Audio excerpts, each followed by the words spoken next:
తెలంగాణ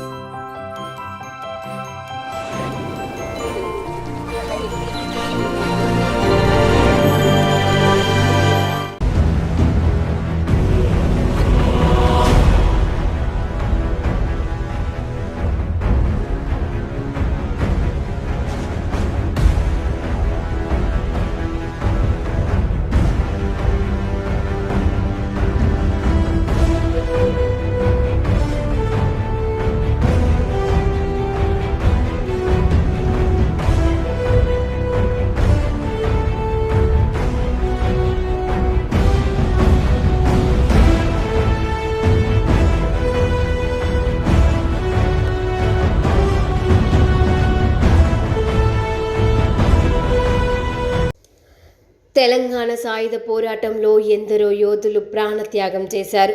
వారిలో భీమ్రెడ్డి నరసింహారెడ్డి గారు ఒకరు. ఆకలి అన్నం లేక సొమ్మసిల్లిన వ్యవసాయ పాలేరును చూసి కలత చెంది ఆకలికి కారణమేమిటన్న ఆవేదనతో ఆయన పోరాట ప్రస్థానం ప్రారంభమైంది. భూమి, భుక్తి, విముక్తి కోసం సాగిన తెలంగాణ సాయుధ పోరాటంలో ఆరంభం నుంచి చివరిదాకా పోరాడిన అగ్రనాయకులలో భీమ్రెడ్డి నరసింహారెడ్డి చిరస్మరణీయులు. ప్రజలంతా ప్రేమగా పిలుచుకునే పేరు బిఎన్. నల్లగొండ జిల్లా తుంగతుర్తి ప్రాంతంలోని కర్విరాల కొత్తగూడెం గ్రామంలో వందలాది ఎకరాలు కలిగిన భూస్వామ్య కుటుంబంలో 1922 మార్చి 15న భీమ్రెడ్డి నరసింహారెడ్డి జన్మించారు. ఈయన తండ్రి పేరు రామ్రెడ్డి.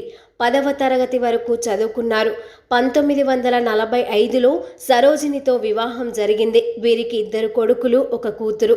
వెట్టి చాకరీకి రద్దు చేయాలని, పనికి తగిన వేతనం ఇవ్వాలని స్వగ్రామంలోనే బిఎన్ పోరాటానికి శ్రీకారం చుట్టడం విశేషం.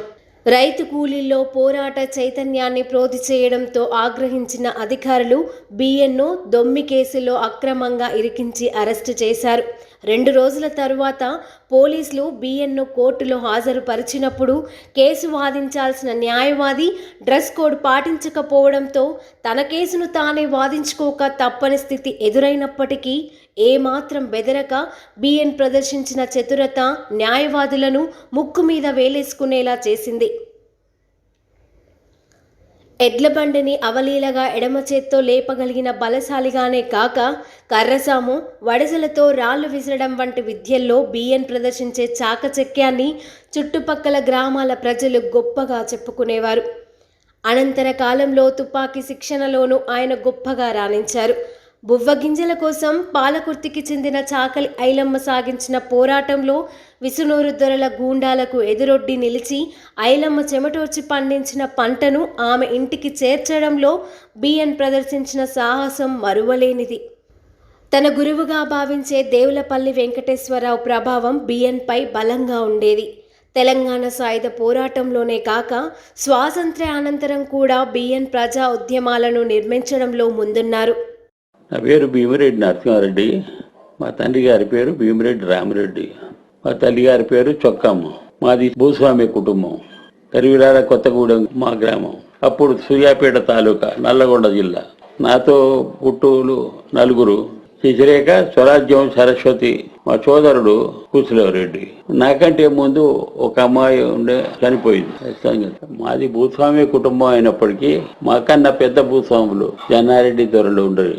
అందుకోసం మా నాన్నగారు వారితో పోరాటంలో చేస్తున్న సందర్భం, పక్కన గోరెంట దొరలతో కలిసి ఆ పెద్ద భూస్వాములతో చేస్తున్న పోరాటం. మా నాన్నగారు తెగింపుతో ఉన్నాడుగా ఆ పోరాటంలో చాలా వీరుడుగా పేరు పొందారు. అందుకని ఆ ప్రభావం కొంత నా పైన పడింది, ఆ పోరాటం యొక్క ప్రభావం. ఆ తర్వాత అంటే భూస్వాములకు బొద్ద వ్యతిరేకంగా పోరాడాలనేది కొంచెం ఒక ఐడియా వచ్చింది. ఇప్పుడున్న పల్లెటూరు పంతులు పల్లన్న అని ఒక ఆయన ఉండారు. ఆయన తెలుగు అమరకోశం చదివించాడు. అది తెలుగు భాషకు మంచి పునాది వేసింది. ఆ తర్వాత జరిగినటువంటి విద్యాభ్యాసం సూర్యాపేటలో నడిచింది. సూర్యాపేటలో నాకు వచ్చిన ఇబ్బంది ఏంటంటే అప్పుడే కొంచెం చెవుడు ఉన్నది. తర్వాత సూర్యాపేటలో జరిగిన విద్యాభ్యాసంలో సరిగా ఈయనబడక జవాబు చెప్పకపోయే వరకు ఆ టీచరు బాగా కూర్చుండేవాడు. ఒక ఆయన రత్నయ్య సార్ అని ఉండే, పక్షపాతం. అంటే ఆయన పుస్తకాలు మోసే వాళ్ళకే ఆయన అనుకూలంగా ఉండేది. ఆయనకు వ్యతిరేకంగా ఉన్నటువంటి ఒక టీచర్ పుస్తకాలు మోసినని నా పైన కక్ష కట్టి బాగా దెబ్బలు కొట్టేవాడు. దానివల్ల ఇంకా చెవుడు పెరిగింది. ఆ తర్వాత జరిగినటువంటి సెకండ్ ఫారం, తర్వాత థర్డ్ ఫారం 2 సూర్యాపేటలోనే చదివాను. ఈ రెండిట్లో ఇంగ్లీషు తెలుగు భాష మాత్రం నాకు ప్రత్యేకంగా పైచేయిగా ఉండి అందులో సమర్థుడుగా ఉండేవాడిని. ఇంగ్లీషు విద్యలో నేను అప్పుడున్న హెడ్ మాస్టర్ యొక్క అభిమానం పొందాను. సంవత్సరం వారిగా పాస్ అయిన తర్వాత నాకు లెక్కలు బొత్తిగా రావు ఆనాటి నుంచి ఈనాటి వరకు. ఆ తర్వాత నల్గొండ విద్యాభ్యాసం జరిగింది. 2వ ప్రపంచ యుద్ధం ప్రారంభమైన రోజులు అవి, అంటే 1941 అనుకుంటా. ఆ 2వ ప్రపంచ యుద్ధంలో రష్యా ప్రత్యేకత చెప్పారు. అంతకు తప్ప నాకు రాజకీయాలు అప్పటికి తెలవలేదు. ఇంతలో మా నాన్నగారు చనిపోయాడు. అయితే నల్లగొండలో నేను కంటిన్యూ చేయలేకపోయాను. అందుకనే ఒక సంవత్సరంన్నర వ్యవసాయంలో ఉన్నాను. అన్నయ్య చదువైపోయి ఇంటికి వచ్చిండు.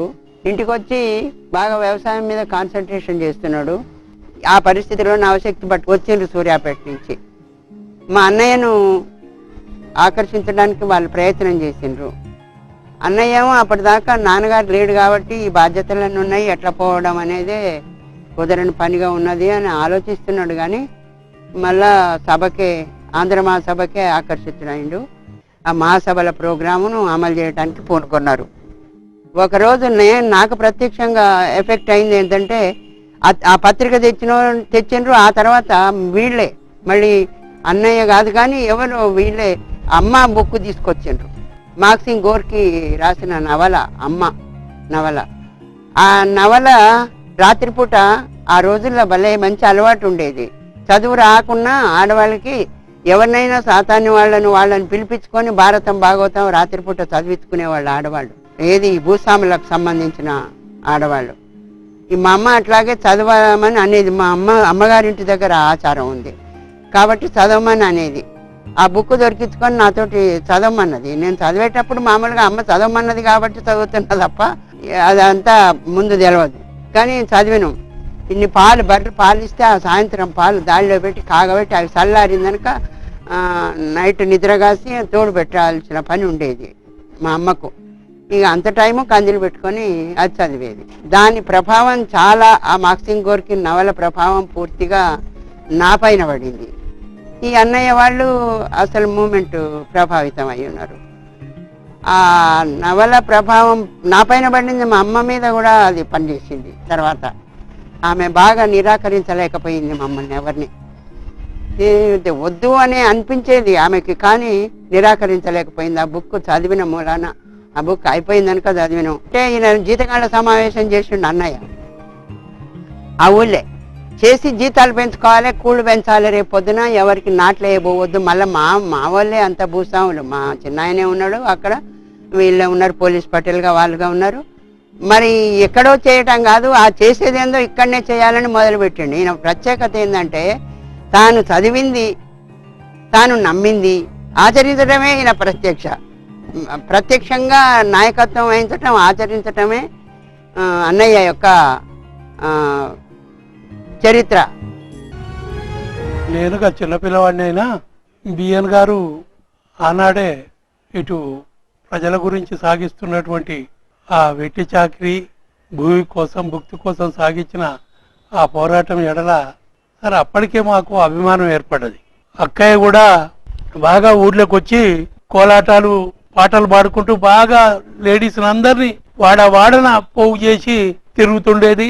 ఆ ప్రేరణ, ఇటు బిఎన్ గారి ప్రేరణ అనుకోండి. మేము వల సంఘాలు కట్టి కార్యక్రమాలు సాగించేది. 1945లో అప్పుడు వచ్చినటువంటి 2వ ప్రపంచ యుద్ధం సందర్భంగా జపానోడెంతరా, జర్మనోడెంతరా అంతా కలిసి తంతెవాణి అంతు తేలు నంటరా అనుకుంటా పాటలు పాడి ముందుకు సాగేది. ఆ తర్వాత వేగరాబోయి కార్మిక, వేగరాబోయి కర్షక, కత్తులు జీల్చకపోయినా నెత్తురు టేరులు వారినా ఎత్తిన జెండ దించకోయ్ అర్ణ పతాకకు జై జై అనుకుంటా బాల సంఘంగానే ముందుకు పోయేది.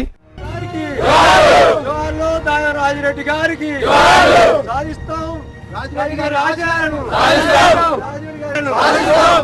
తెలంగాణ సాయుధ పోరాట యోధుడు కామ్రేడ్ దాయం రాజిరెడ్డి గారికి, తెలంగాణ సాయుధ పోరాట యోధుడు కమాండర్ దాయం రాజిరెడ్డి గారు, ఈ కాల్పుల చక్రబంధాన్ని ఛేదించుకొని పోరాడిన దాయం రాజిరెడ్డి గారికి,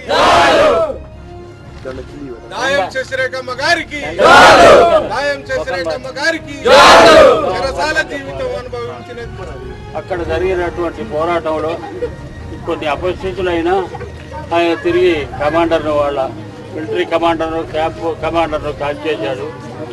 అట్లాగే కోడికండలో ఆయన నాయకత్వం వహించాడు. కోడికండ సాయుధ పోరాటంలో, అట్లాగే నెల్లి కుదురు సాయుధ పోరాటంలో కూడా 3 రోజుల పోరాటం జరిగినాక చివరకు మిలిటరీని పడగొట్టి ఆయన విజయం సాధించే సమయంలో యూనియన్ సైన్యాలు వచ్చినాయి.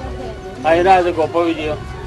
ఏదైనా కామ్రేడ్ దాయం రాజిరెడ్డి గారు నాకన్నా మించిన పోరాట యోధుడు అని నేను మరొకసారి ఇక్కడ ప్రకటిస్తూ హాజరైనటువంటి సోదరులందరికీ నా అభిమానం. పక్కన ఉన్నట్టు మా చెల్లె కూడా ఆంధ్ర మాసంలో జబ్బన పడ్డది. ఏమైనా స్వతంత్ర సమరయోధులుగా ఆమె చనిపోయింది. అందువల్ల ఆమె కూడా ఈ సందర్భంగా మీ అందరి తరఫున అభినందనలు తెలియజేస్తున్నాను.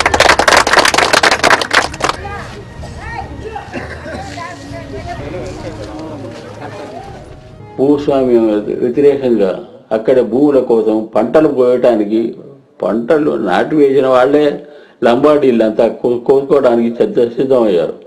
దానికి అక్కడున్న భూస్వామి కడారి రామచంద్రరావు, కడారి నరసింహరావు ఇద్దరు దానికి అడ్డగించారు. వాళ్ళ తరఫున పోలీసు, మిలిటరీ, కలెక్టర్ కూడా దిగాడు అక్కడికి. ఈ లంబాడీలంతా పోగయ్యారు. వేలకు వేలు లంబాడీలు పోగయ్యారు. మమ్మల్ని పిలిచారు. మేము వరకు ఇప్పుడు మనం ఘర్షణకు దిగటం బాగలేదనే ఒక మాట వెళ్ళాం. ఘర్షణకు దిగటం బాగలేదనంటే లంబాడీలు ఏమన్నారంటే, ఈ సలా మాకేం మంచిది కాదు, ఏదైనా కానీ మేము ఉరి కోసుకుంటామంటే ఉరి కోసుకోవచ్చు. యాదగిరిరావు గారు కూడా ఒకటి మాది ఇది పొలం, మేము నాటు పెట్టినాం, మీరేదో ఎడి చేస్తారు, మమ్మల్ని కల్తీ చేస్తారు, మీరేదో సలహా చెప్తారని మేము అన్నాం. అప్పుడు మాకు రాజు అని వెళ్ళారు. అయితే అది పొద్దున్న దాకా పూటేళ్ళ చర్చ నడిచింది మొత్తం. అయితే ఆ రాత్రి మేము అక్కడనే పండుకున్నాం. మీరు లంబడి వాళ్ళంతా గుంపోయి కూర్చున్నారు. మమ్మల్ని తెల్లారంగానే లంబడి వాళ్ళ మాట కబురు చేసినాం. కలెక్టర్ ఏమన్నా అంటే, సత్తరు జనం కాలిస్తే కొయ్యొద్దని చెప్పండి అన్నాడు. మేము అట్లా చెప్పము, కొయ్యొద్దని. కొయ్యటం తప్పదు. అవును, ఇప్పుడు 10 ఊళ్ళ మంది శివకోడు వచ్చి కుక్క తలకాయ అడ్డం తిరిగానే కుక్క వచ్చి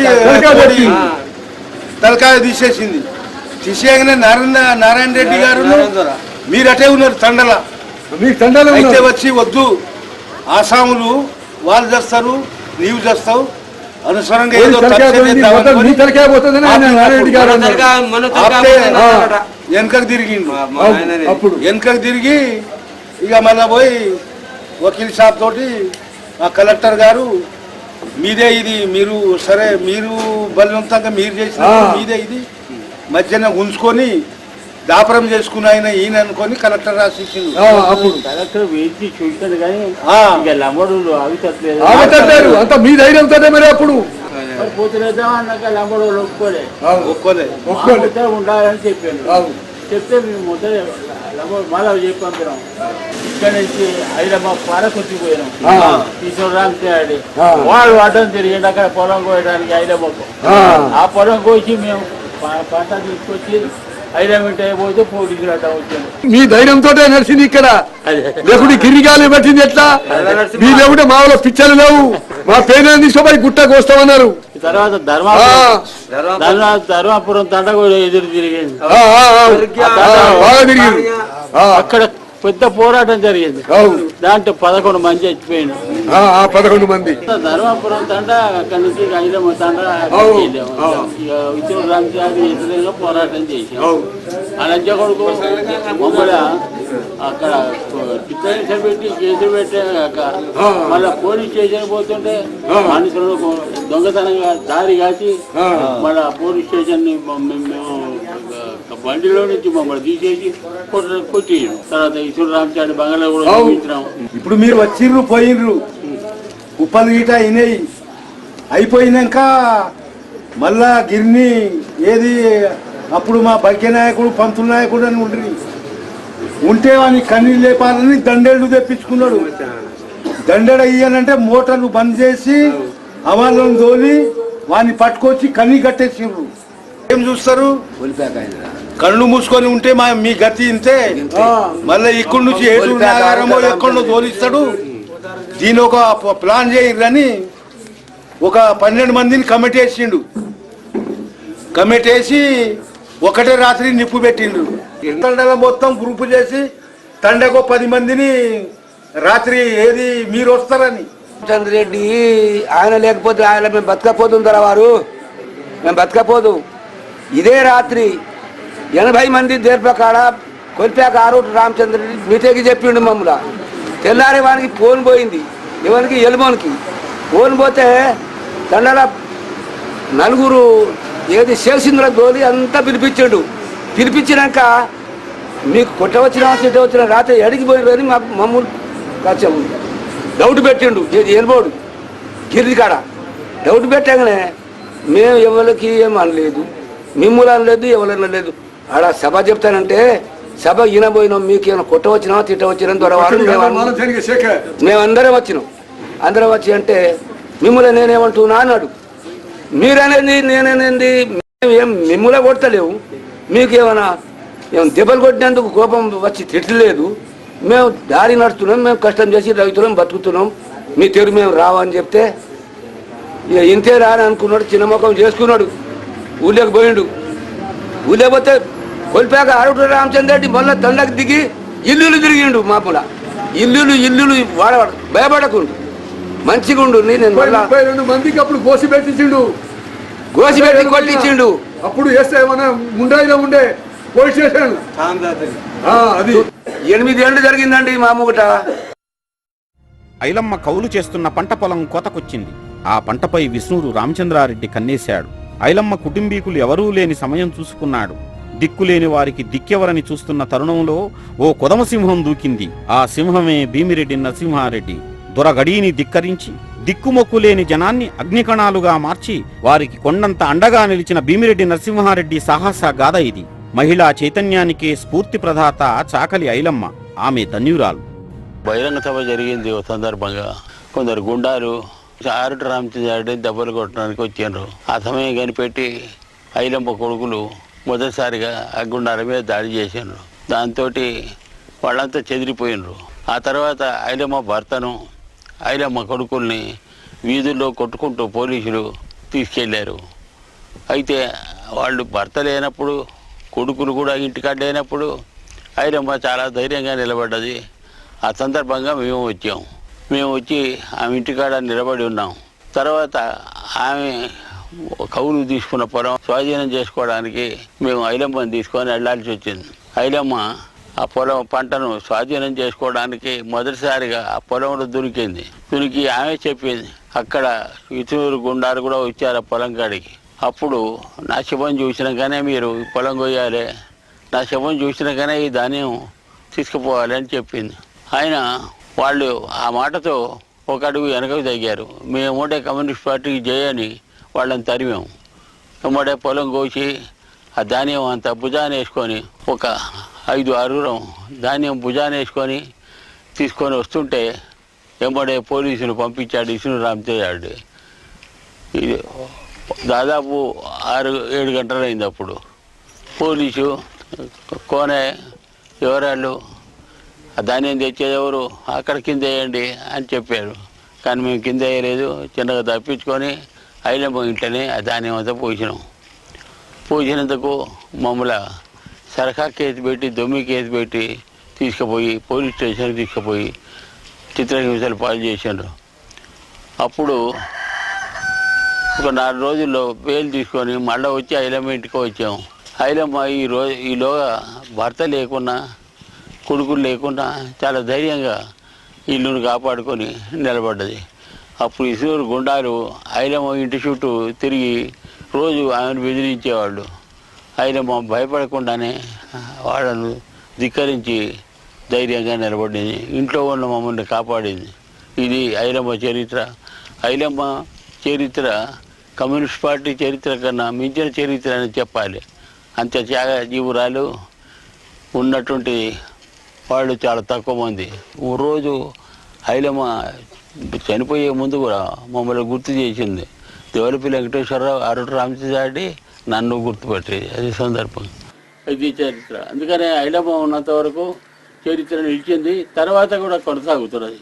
ఇదే ఈ సందర్భంగా చెప్పాల్సినటువంటి విజయం. వస్తాను నిర్వాళ్ళది బండి అయితే వస్తాను అంటే అప్పుడు సామవరకు వస్తాను దొరికించుకొని అక్కడ కొట్టి 5గురిని కాసరవాడు నల్లపతారెడ్డి, ఆయన అరుట లక్ష్మీనరసింహారెడ్డి, యాదగిరిరావు, ఆయన కె రామచంద్రారెడ్డి వీరు అయితే అక్కడ కొట్టి బండి కాలబెట్టి బట్టలు గిట్టలు చైర్మన్ అప్పుడు అంటాడు తిరుపతి మాట్లాడతాను. అప్పుడు ఓ ఎర్రబత్తి దోచి ఉండే, ఎర్రబట్టి కమీజు, ఓ ఎర్రబత్తి కండువా, ఇవన్నీ రాగి ఎంటికలు రాగి ఎంటికలు. ఇట్లనయా మీ పిల్లలమే అని ఏడ్చిండు ఆ దెబ్బలు చూసి. ఐలమ్మ పొలం కాశీమాలను కోసుకురాలే మేము ఇట్టనే కట్ట ఎవరి మేము ఈడికాడి కట్టెలు నాటే 3 సార్లు పట్టుకొని నిలబడ్డాం, రాళ్ళు కుప్పలు పోసుకొని పుట్టాల పంపల. అరుట లక్ష్మీనరసింహారెడ్డిది చైర్మన్ ఇక్కడికి ఉండే. ఆయన బట్టలు ఎక్కడ దాసిండ్రు, మా చైర్మన్ ఎక్కడ దాసిండ్రు అని గిదే అలా దొరికించుకొని నడి పదాట్లో కొట్టాం. అప్పుడు ఎరకలు గుడిసెలు ఉండే, చింతలు ఉండే, ఆడ కొట్టాం. ఇక ఉత్స కాపించుకుంటా ఇటురికి వచ్చి తన్ని అటుపడేది, అక్కడ అంతే ఇటు పడేది. అమ్మ నీటి చూడ వీడిదన్న, అమ్మ నీటి చూడ వీడిదన్న, అట్లా ధన్యనం. ఇసునూరులు పాలకుర్తోటే మొగ్గిర్రు.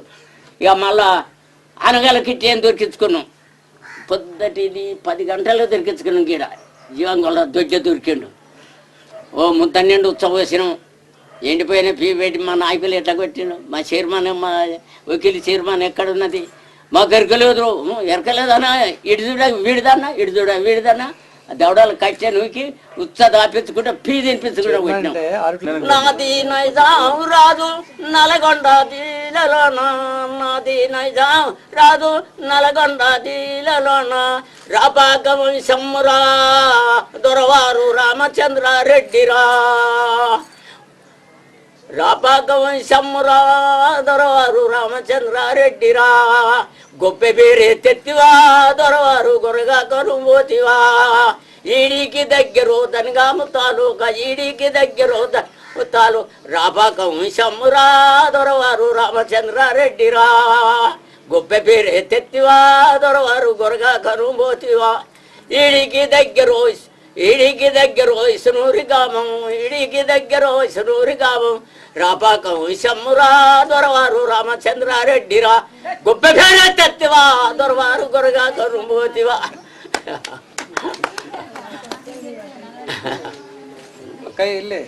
దీలలోన నాది నైజాం రాజు నల్గొండ దీలలోన, బాలముల పొలిమెరలోన సానా సైన్యాల దించే, బాలముల పొలిమెరలోన అలా సైన్యాల చూసే, పాత దూరేపేట బాలముల దూడు అన్ని మలరెడ్డి కూడా రామగాల దళమంది, రువ్వన ఒడిశాల దెబ్బ కొవ్వెక్కిన రవిడి గుంపు, ఎనులో చూశారు తర్వై అంటారు, బెదిరింది పోలీసు బర్బారు దెబ్బకు వదరదిక్కిందో ఈ రైతన్న, వదలక పోరాడు కువిలన్నా.